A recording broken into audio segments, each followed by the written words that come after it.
What's happening, guys? Sam Adams here, and welcome back to another episode of Decaf, the weekly series where I talk about something, a piece of advice, or some kind of interesting topic from the perspective of somebody on the back end of content creation, those that are making the content instead of taking it in. I make stuff on YouTube, Twitch, on podcast services, whatever it may be. I'm always doing something content creation related, and I have been for the majority of the past 6 years. So I thought that it would be cool to make a podcast centered around that, about what I've learned and what I continue to learn along the way.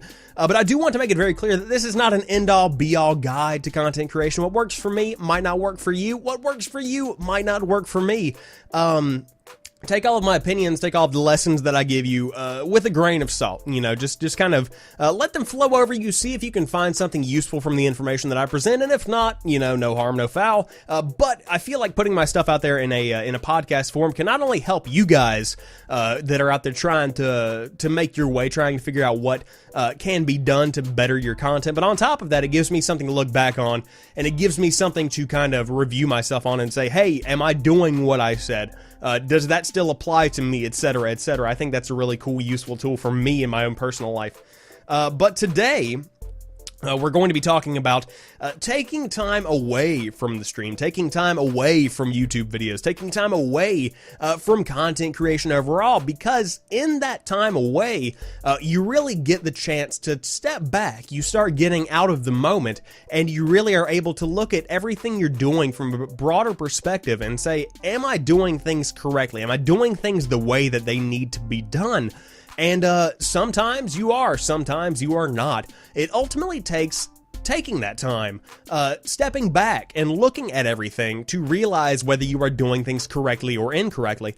So for those that follow me on Twitter, for those that follow the content that I make, you'll know that I've been sick recently. I got sick last Thursday-ish, and then I took pretty much Friday, Saturday, Sunday, and half of Monday to not do anything. I streamed a little bit on Friday and Saturday, but that was a big mistake. I had the flu, I think, and I took a lot of time off, pretty much 3 days from night streams. And it really allowed me to take the time to enjoy myself, take the time to kind of rediscover other creators. I have more time to watch Twitch and YouTube. I have more time to watch some comedy specials on Netflix, to watch some Netflix stuff overall. And I really got a lot out of that time by being able to look not only at the work that I had done. I got to go back and look at the growth that I've had over the course of the past few months. I've been able to go back and look at some of the podcasts and things I've made in the past. I've been able to go and look at other creators' stuff to see what ideas that other creators are having that I might be able to learn from and implement in my own work. I think that's a very useful thing, but overwhelmingly through that time that I had, through that time that I made for myself, when it comes down to it, I've been able to make myself a better creator, I think, and I believe you're going to be able to see that over the next couple of months as we're gearing up towards E3, as I'm gearing up content creation overall, since the summer months have arrived, and this is my last big push to make this thing a bigger, the biggest thing I can possibly make it before my real life starts, or whatever you want to call it, next summer. But it was really a learning experience, because I always preach that you should work all the time. I always preach that you should always be grinding, that's the big word, grind. Everybody's always on a grind, whether it be the work grind, the school grind, the streaming grind. Let's focus on that one for a minute. The streaming grind. What exactly is that? For those that don't know what the streaming guide is, it is this hellacious Twitch streaming schedule that everybody feels like they have to be on when they have a Twitch channel. For some reason, I'm not sure when it began, Twitch streaming should be a thing where you just go online and share your gameplay, and if people want to watch it with you, then by all means people will be watching you.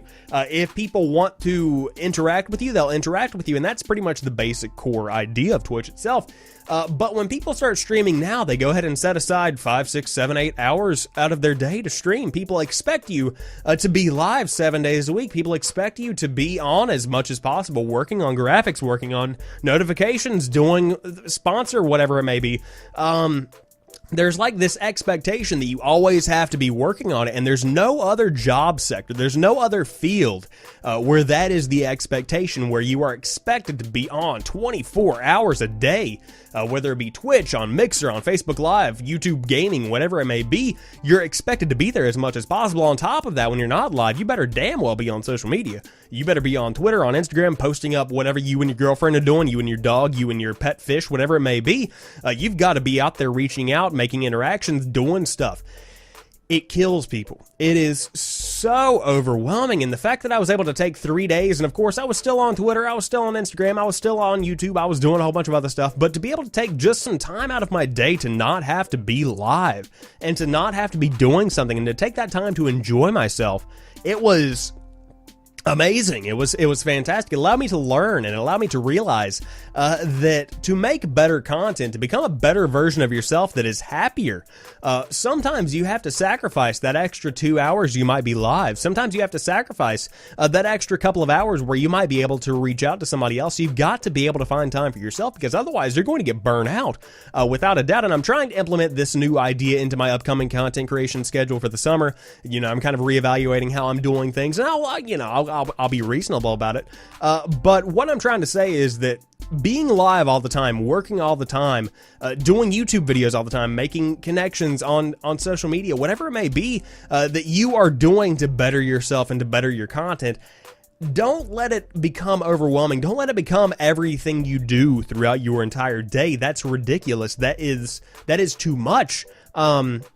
Whenever you stop enjoying it is when you need to take the time to reevaluate if you're doing whatever you're doing correctly. Not that I ever stopped enjoying doing Twitch, or not that I ever stopped enjoying doing YouTube videos. I love what I do, and I wouldn't do it, and I wouldn't invest all this money into all this stuff if I didn't love what I did, but when it comes down to it, there's always a limit. There's always a time that you need to draw the line and say, I need to go outside. I need to go for a walk. I need to take 2 days to not do any of this because these people, oh my God, these people, we need to take some time. Like, I understand that there is a drive, a passion to be the best version of you, the best content creator that you can be, and that ultimately depends on how often you're live or how often you are able to be seen by other people. But take care of yourselves. You know, that's the one thing that I can drive home here, is to take care of yourself. Figure out your own limits.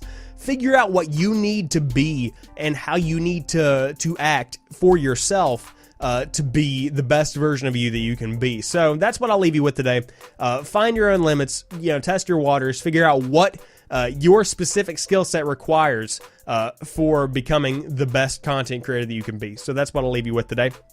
I hope you guys have enjoyed this episode of Decaf. If you did, drop me a like down below if you're watching on YouTube. If you're on Anchor.fm, be sure to favor the podcast. Give me some of them applause, please, if you do enjoy that. Or if you're listening on podcast services, I appreciate you listening there as well. Drop me a rating if you would like. But as for right now, I will talk to you guys later on tonight on our return to Twitch streaming, which will probably be around 10 p.m. if you're, for some reason, listening to this very early on or very immediately after it's been posted. But otherwise, I'll be around. You can follow me on Twitter at PrettyChillGuy. I will talk to you guys soon. Peace.